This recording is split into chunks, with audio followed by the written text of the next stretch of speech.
Hello everyone. आज के video में हम लोग देखेंगे सर्वाइकल स्पॉन्डिलाइसिस का केस प्रेजेंटेशन। अगर कोई पेशेंट आपके पास आता है तो आपका क्या असेसमेंट होगा, आप उन्हें क्या डायग्नोज करोगे, कैसे करोगे, एंड देन क्या क्या आप इस केस में उसका टेस्ट करोगे, और फिर वो आपका पूरा ट्रीटमेंट प्लान क्या होगा। तो शुरू करते हैं। अगर आपके पास कोई पेशेंट आया तो सबसे पहले आप उसका पूरा असेसमेंट लेंगे, जिसको सब्जेक्टिव बोलते हैं। सब्जेक्टिव असेसमेंट में हमारा आएगा, हम उनसे नाम, एज, वेट क्या है, ऑक्यूपेशन क्या है, तो ये सारी चीज़ उनसे पूछेंगे। तो जो मेरे पास पेशेंट आया तो उनका नाम मैंने पूछा, and then age, weight, sex, occupation में वो इंजीनियर से, दैट मीन्स कि उनका जो ज़्यादा टाइम है वो कंप्यूटर पे जाता होगा। एड्रेस क्या है, जिसके एड्रेस हम लोग इसलिए पूछते हैं ताकि हम उनसे कांटेक्ट कर सके फर्दर अगर कभी भी कुछ ऐसा सिचुएशन होता है तो। एंड देन एग्जामिनेशन डेट, जिससे कि हम अपना रिजल्ट बना सके कि इतने दिन में हम इनको इतना ट्रीट कर पाए। देन अगर कोई पेशेंट आएगा, उनका नेम, मैंने पूरा सब्जेक्टिव डेटा ले लिया। Then chief complain. Chief complain क्या होता है कि कोई भी पेशेंट आने के बाद पहले अपना कंप्लेन बताएगा, कि डॉक्टर साहब मुझे यहाँ पे दर्द हो रहा है। ये नहीं बताएगा कि मुझे ये हो गया, वो हो गया, गिर गए, देन इधर उधर। सबसे पहले आके आपको बताएगा कि मेरे हाथ में दर्द है, मेरे पैर में दर्द है, कौन से एरिया में दर्द है, बस इतना बताएगा। तो आपको वो हमारा चीफ कंप्लेन होता है। तो जो मेरे पास पेशेंट आया उसने बताया कि उसे नेक एरिया में पेन है, और वो पेन जो है वो हाथ तक पूरा राइट हैंड में जा रहा है। तो उसे हम लोग लिखेंगे रेडिएटिंग पेन। और कब से है, 7 दिन से है, वो भी हम लोग पूछ लेंगे। देन हिस्ट्री लेंगे। तो प्रेजेंट हिस्ट्री में क्या होगा कि अभी तो पेन है बस नेक एरिया में। एंड देन अगर मेडिकल हिस्ट्री लेना होगा तो हम लोग उससे पूछेंगे कि कभी आपको कोई सर्जरी हुआ होगा, कभी चोट, फ्रैक्चर, कोई भी ऐसा मेडिकल हिस्ट्री आप उनसे लेना होगा। देन मेडिसिन भी हम लोग पूछेंगे कि किसी प्रकार का आप मेडिसिन लेते हैं या नहीं, पेन किलर, किसी भी डिजीज़ का, किसी भी पैथोलॉजी का आप। या फिर ये भी हम लोग पूछेंगे, ये ज़रूरी है पूछना, कि डायबिटीज़ है, ब्लड प्रेशर है या नहीं है। ये सारा चीज़ हम लोग उनका मेडिकल हिस्ट्री में लेंगे। देन हम लोग ऑब्जर्वेशन करेंगे। टाइप नहीं, पहले लेंगे टाइप ऑफ पेन, किस तरह का पेन है। पेशेंट से पूछना होगा कि पेन सडन हुआ, अचानक हुआ, या फिर धीरे धीरे हुआ। देन पेशेंट जो मेरे पास आया था वो उसका ड्यूरेशन 7 दिन पहले का ही था, तो वो पेन उनका सडन था कि अचानक ना मेरे गर्दन में दर्द होने लगा, शोल्डर में, और फिर वो जो है वो राइट हैंड में रेडिएट होने लग गया।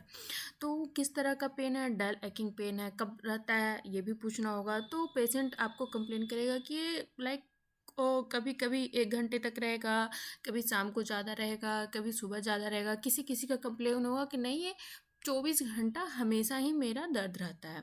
एग्रीगेटिव फैक्टर कि कब कब आपका पेन बढ़ जाता है। तो ये जो पेशेंट था, इसे हमेशा दर्द हमेशा बढ़ा हुआ ही रहता था, लेकिन जब वो कंप्यूटर वर्क करते हैं तब उनका दर्द और भी ज़्यादा बढ़ जाता है।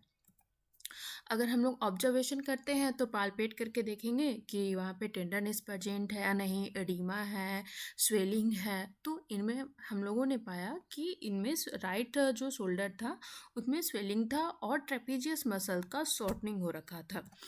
पोस्चर एनालिसिस करेंगे तो पोस्चर भी इनमें जो था वो स्लाइटली पुअर था। नेक जो था वो राइट साइड में बेंड था, क्योंकि पेन है तो उसे कंपनसेट करने के लिए वो अपने नेक को बेंड कर रखे थे। एंड देन एग्जामिनेशन करेंगे हैंड का, तो 180 डिग्री रेंज ऑफ मोशन था, लेकिन वो जो कर रहे थे वो पूरा free 180 degree range of motion hand का नहीं था, करने में थोड़ा पेन हो रहा था।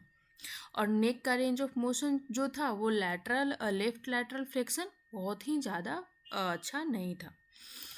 अब आते हैं एक्सरे करवाएंगे। एक्सरे में हम लोगों ने क्या पाया कि उनका जो डिस्क का जो स्पेस है वो नैरोइंग हो गया है, और ओस्टियोफाइट्स का फॉर्मेशन हो गया है। आप देख सकते हैं कि इसमें साइड बाय साइड ओस्टियोफाइट्स का फॉर्मेशन हो गया है, और डिस्क स्पेस नैरोइंग हो गया है। इससे क्या हो रहा है, नर्व कंप्रेशन हो रहा है, जिसके वजह से उन्हें पेन हो रहा है, और वो हाथ तक रेडिएट करके जा रहा है। अब डायग्नोसिस में क्या निकला कि इन्हें सर्वाइकल स्पॉन्डिलाइसिस है। अब हमारा क्या गोल होगा? हमारा गोल होगा कि उनके पेन को कम करना, मसल्स का शॉर्टनिंग हो रखा है तो उसे फिर ठीक करना है। तो एडवाइस पहले देंगे कि लॉन्ग टर्म तक आप बैड पोस्चर में नहीं बैठना है आपको, और हमेशा अपना पोस्चर मेंटेन करके रखना है। कोई भी हैवी वेट लिफ्टिंग जो है उसे नहीं करना है नेक या बैक पे। और जो रोड का लाइक बाइक अगर आप चला रहे हो तो लॉन्ग ड्राइविंग को अवॉइड करना है। मोबाइल लॉन्ग टर्म में यूज़ नहीं करना है, और फिजियो पिलो को आपको यूज़ करना है, नेक बैंड यूज़ करना है, जिससे कि उसका पोस्चर मेंटेन रखे। ट्रीटमेंट में आते हैं तो पहला पीटी मैनेजमेंट में जो है वो आइसोमेट्रिक नेक एक्सरसाइज करवाएंगे थेराबैंड का यूज़ से। तो पहला जो है वो सर्वाइकल एक्सटेंशन करवाएंगे। थेराबैंड को पेशेंट को ऐसे पकड़ा के एंड देन इसी जो है हाथ को जो है वो आगे की ओर थेराबैंड को स्ट्रेच करेंगे और सर को जो है वो पीछे की तरफ फोर्स लगाएंगे। सर्वाइकल फ्लेक्शन में थेराबैंड को पीछे की ओर फोर्स लगाएंगे और अपने सर से इसे आगे की तरफ धक्का देंगे। Now next है cervical rotation and then cervical side bending from both side 10-10 repetition सारा एक्सरसाइज को करवाएंगे। सेकेंड एक्सरसाइज हमारा होगा सर्वाइकल ट्रैक्शन। एक हाथ जो है हमारा ऑसिपिटल लोब पे रहेगा और अनदर जो रहेगा वो हमारे चीन के ऊपर, यहाँ पे लाइक आप देख सकते हैं चीन के ऊपर प्लेस्ड करेंगे एंड देन ट्रैक्शन देंगे दोनों हाथों से, जिससे क्या होगा कि हमारा जो सर्वाइकल है उसमें स्पेस इंक्रीज करेगा and then it will be relief to pain. Rotation of neck करवाएंगे सारा डायरेक्शन में, cervical extension, flexion, right rotation, left rotation, lateral flexion, lateral medial rotation सारा। एंड देन फिर ट्रेपेजियस का शॉर्टनिंग था तो फिर हम लोग ट्रेपेजियस मसल का स्ट्रेचिंग देंगे। एक हाथ को हम लोग रखेंगे उसके पेशेंट के कान के पास एंड देन सेकेंड हैंड को हम लोग रखेंगे शोल्डर के पास। नेक को बेंड करेंगे लाइक इस तरह से, फेस को अपोजिट डायरेक्शन में, और फिर दोनों हाथ को अपोजिट डायरेक्शन में फोर्स लगाएंगे। तो जो हमारा ट्रेपेजियस मसल्स है वहाँ पे जो है स्ट्रेचिंग होगा।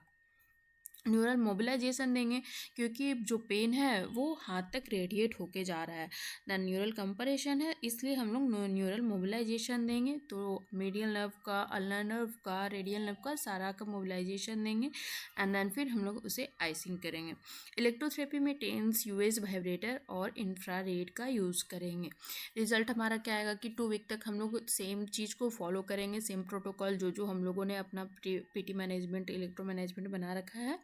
अगर उसके बाद देखेंगे कि उनका जो पेन जो है वो नेक एरिया में रिड्यूस्ड हो रहा है और स्ट्रेचिंग जो है वो नॉर्मल लेंथ, जो ट्रेपेजियस मसल का शॉर्टनिंग हो रहा था उसे नॉर्मल लेंथ में लाने में वो हेल्पफुल रहा।